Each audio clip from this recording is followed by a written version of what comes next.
Bonjour à tous pour cette nouvelle vidéo, bienvenue, ce sera cette fois sur Kossatral Kel, un personnage, un vilain de l'aventure de Conan. Au début, en ouvrant la boîte, j'ai même cru que c'était Conan, mais du coup non. Donc là je vais attaquer la peinture de ce personnage avec vous, j'espère que ça vous plaira.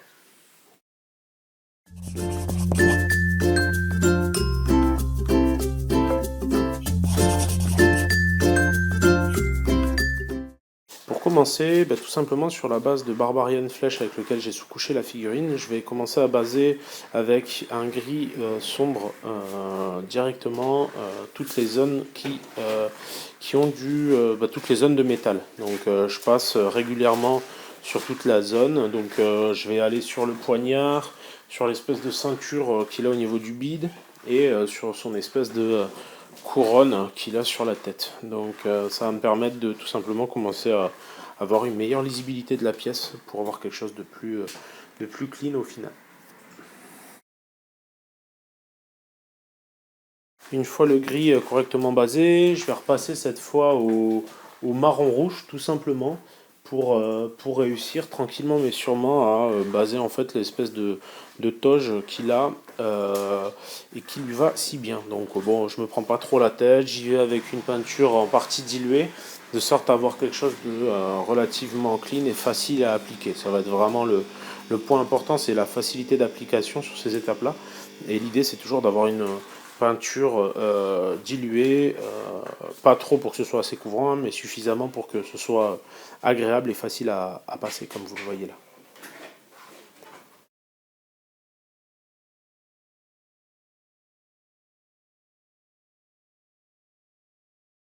Pour finir les bases, une fois que le pagne et les zones d'armure sont passées, tout simplement je vais passer au noir de toute la zone de cheveux. Donc je ne vais pas hésiter à avoir un noir un petit peu dilué, ça permettra à ce que la peinture s'écoule plus facilement dans les creux et ça facilitera grandement l'application de ma peinture. Donc là-dessus j'hésite surtout pas, le noir étant très couvrant, le fait de le diluer un peu ne me posera aucun souci.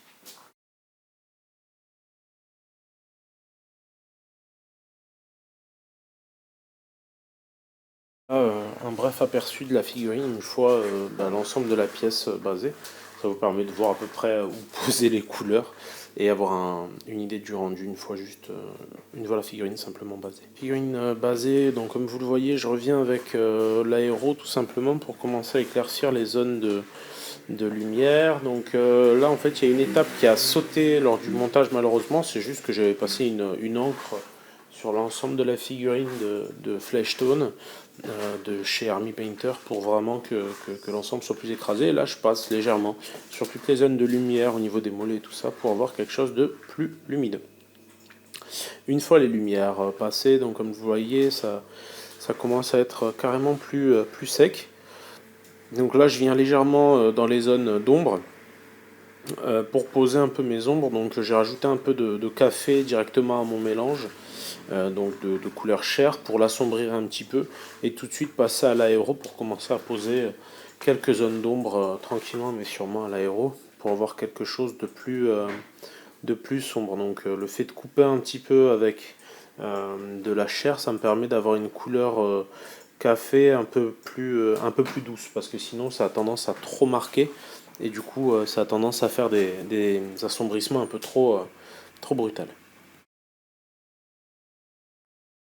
Une fois cette étape de café faite, du coup je vais repasser, mais cette fois, enfin de café coupé du coup, je vais repasser au café pur pour vraiment ombrer de façon un peu plus drastique toutes les zones qui prennent le plus d'ombre.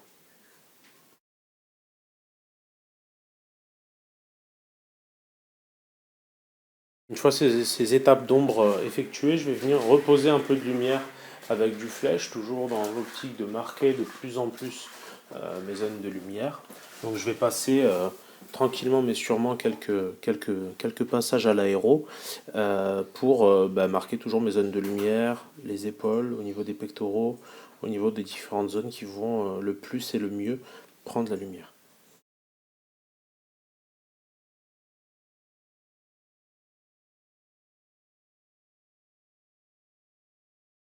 Une fois que je suis bien passé partout sur ces zones de lumière, bah, du coup je vais refaire un deuxième passage. Si vous avez suffisamment marqué ces lumières une première fois, bah, n'hésitez pas tout simplement à ajouter une petite pointe de blanc à votre lumière pour qu'elle soit encore un peu plus intense.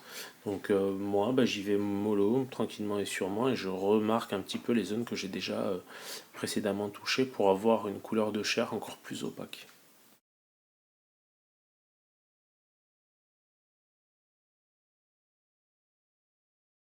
Donc là, ce que je vais faire, c'est que je vais revenir cette fois très légèrement au blanc, toujours pareil sur mes zones de chair, mais en limitant énormément le mouvement pour avoir juste une petite pointe de lumière supplémentaire.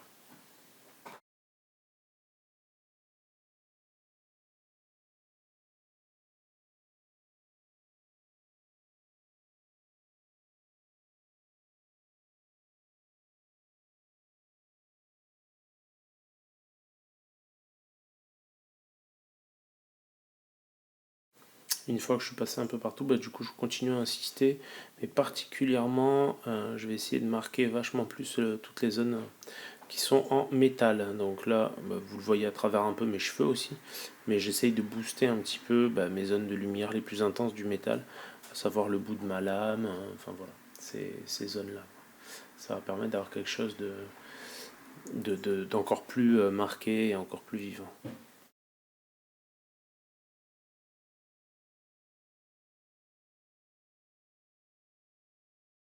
Une fois ces étapes de lumière posées, bah, tout simplement je vais venir au noir. Donc encore une fois, faites très attention au noir à l'aéro parce que ça a tendance à marquer énormément.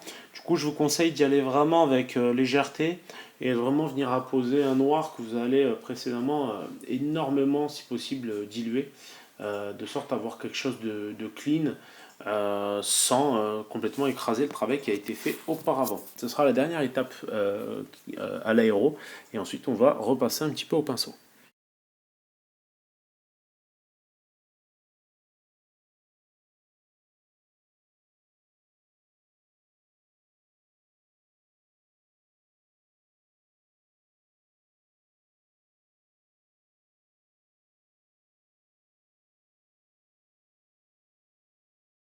Donc au pinceau, la première étape, c'est de prendre du Barbarian Flesh et un peu de marron rouge, euh, tout simplement pour venir re-ombrer finalement toutes mes zones de creux, pour avoir quelque chose de plus lisible. L'aérographe, mine de rien, a, a, a bien réussi à poser les lumières, mais du coup ça écrase énormément la pièce. Donc là l'idée c'est de revenir un petit peu sur les détails pour marquer et redéfinir les abdos, les pectoraux, toutes les zones.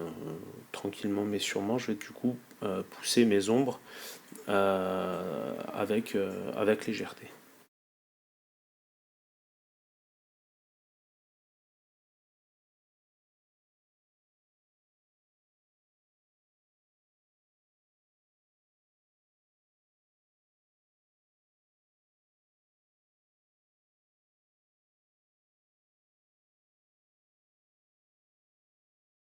J'hésite pas ensuite à revenir en fait avec un petit peu de blanc et de Barbarian Flesh pour rehausser finalement toutes mes pointes de lumière au niveau de la peau, que ce soit au niveau du visage ou encore au niveau des pectoraux et tout ça. Donc j'hésite pas, ça me permet de vraiment rehausser. Donc c'est du Barbarian Flesh et de l'Elf Flesh, pardon. C'est pas de l'ivoire, pas tout de suite en tout cas.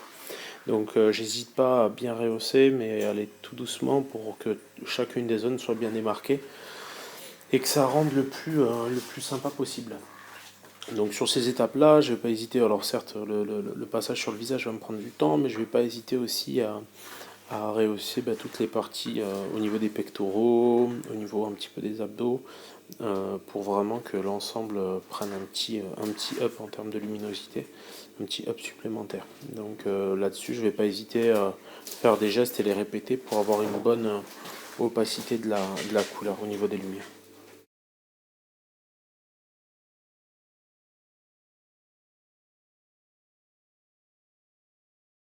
Une fois ces étapes faites, ben, je reviens avec un peu de bleu marine foncé dans quelques petites zones de creux, autour des petites vénules qu'il a au niveau des biceps, au niveau des pecs, pour en fait donner un effet un peu de carnation dans la peau. Allez-y très très très mollo sur le bleu, c'est-à-dire diluez-le un maximum et allez-y avec une peinture qui est assez diluée.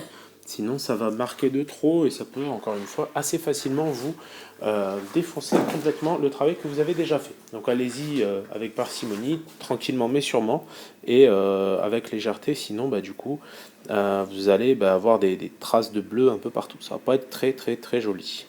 Donc là, je continue à vous montrer tranquillement ces étapes-là. Je les laisse un peu plus longtemps parce que c'est la première fois qu'on pousse sur quelque chose de très lumineux, donc ça va être assez important d'avoir quelque chose d'assez où je vais vous montrer et vous remontrer un certain nombre de fois.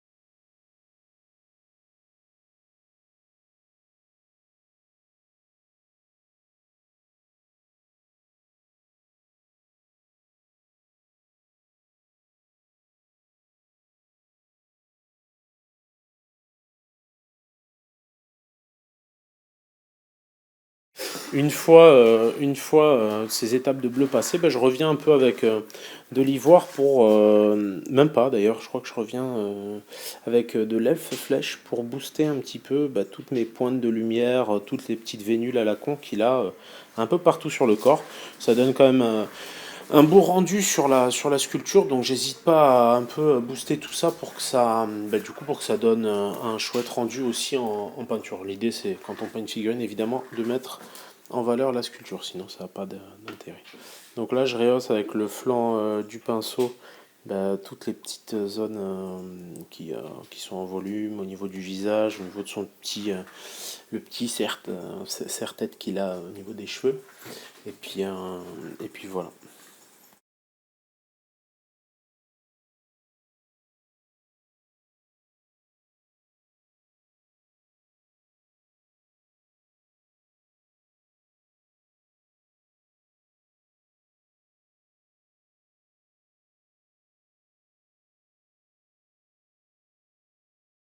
J'en profite du coup ensuite à l'ivoire pour rehausser les zones qui prennent le plus la lumière aussi sur mes zones de métal, donc son espèce de petit serre-tête au niveau des cheveux, euh, toutes les zones de métal, donc l'espèce de ceinture qu'il a autour de la taille aussi, je vais venir rehausser. Donc tout ça, ça va vraiment aider à une meilleure lisibilité, même si du coup d'étape en étape, là par exemple sur l'étape d'après, certainement que je vais revenir au noir pour remarquer encore plus les contrastes, pour que les zones soient bien délimitées. Parvenir encore un petit peu plus au bleu marine foncé dans les cheveux avec une peinture assez diluée au niveau des yeux et aussi sur certaines zones de creux au niveau des aisselles par exemple pour vraiment finir de marquer les ombres les plus importantes pour pouvoir tranquillement passer aux étapes qui suivent. Donc le bleu marine dans les cheveux, ça me permet d'éviter d'avoir des cheveux grisonnants, mais plutôt avoir quelque chose qui va aller vers un noir assez profond. Donc voilà, comme je disais, je vais venir marquer un peu le creux sous les aisselles, et puis ce travail de réo léger au bleu marine sera bouclé.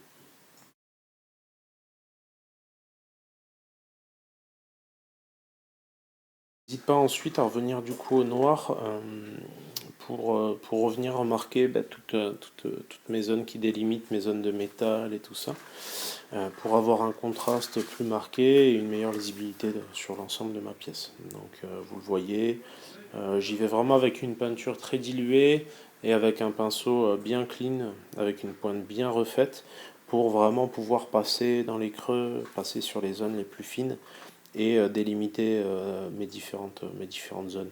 Vous voyez que j'hésite pas à tourner ma pièce et orienter mon pinceau pour vraiment pouvoir toucher la zone qui me plaît le plus et la zone que je veux le plus rehausser.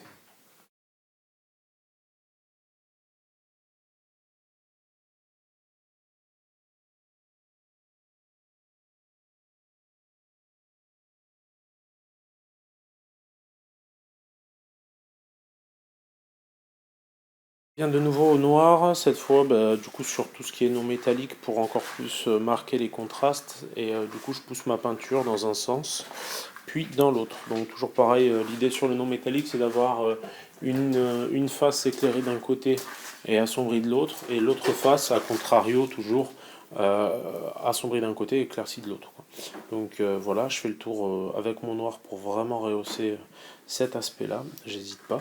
Je m'attarde souvent beaucoup moins sur l'arrière que sur l'avant, puisque bah, a priori quand on va jouer avec, on jouera pas la figurine dos à nous, donc bah, j'en profite pour tricher un petit peu en focalisant mon attention sur les zones qui m'intéressent le plus. J'hésite pas du coup à revenir encore à l'ivoire du coup pour booster encore plus mes zones de lumière. Donc là vraiment avec le flanc du pinceau je vais rehausser toutes mes zones de lumière pour qu'elles se décrochent et qu'elles se détachent bien de la pièce. Et là sur le non métallique bah, c'est justement l'effet le plus important parce que ça va vraiment permettre d'avoir une bonne lecture de l'ensemble. Donc j'hésite pas à bien booster tout ça. Donc là après c'est du geste un peu répétitif. J'en profite pour bah, vous rappeler un petit peu que bah, si vous voulez me voir peindre en vrai sur des démos sur écran géant, il ne faudra pas hésiter à vous inscrire au Happy Factory Day. On offrira à tous les participants une figurine exclusive et tout le monde aura accès à mes conférences et aux conférences d'autres peintres et sculpteurs où on montrera un petit peu les techniques classiques. On parlera aussi un petit peu de la façon dont on crée un jeu et dont on le développe. Donc n'hésitez surtout pas si vous en avez l'opportunité ou tout simplement si vous êtes curieux.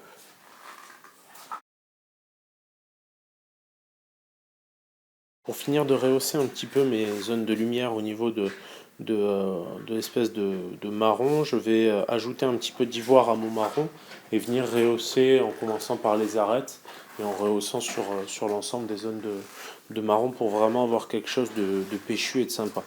Donc j'hésite pas, vraiment je pousse la peinture et la couleur pour que ça ressorte du mieux que je peux.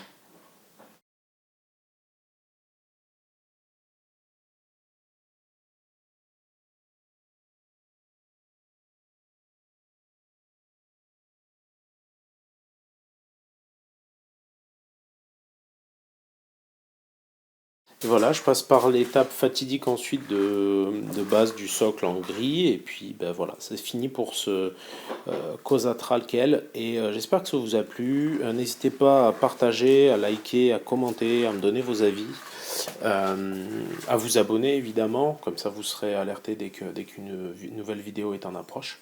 Voilà, donc je vous donne rendez-vous bientôt sur le Facebook Monde Art ou sur la chaîne YouTube pour plus de vidéos. Bonne peinture, ciao ciao.